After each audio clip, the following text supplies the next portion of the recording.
नमस्तेस्तु भगवन् विश्वेश्वराय महादेवाय त्र्यम्बकाय त्रिपुरान्तकाय त्रिकाग्निकालाय कालाग्निरुद्राय नीलकण्ठाय मृत्युञ्जयाय सर्वेश्वराय सदाशिवाय श्रीमान् महादेवाय नमः।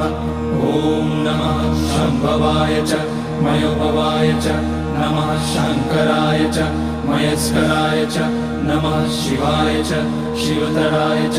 ॐ त्र्यम्बकं यजामहे सुगन्धिं पुष्टिवर्धनम् उर्वारुकमिव बन्धनान् मृत्योर्मुक्ष्यमामृतात्। नागेन्द्रहाराय त्रिलोचनाय भस्माकराय महेश्वराय नित्याय शुद्धाय दिगम्बराय तस्मै नकाराय नमः शिवाय। मन्दाकिनी सलिलचन्दन चर्चिताय नन्दीश्वर प्रमथनाथ महेश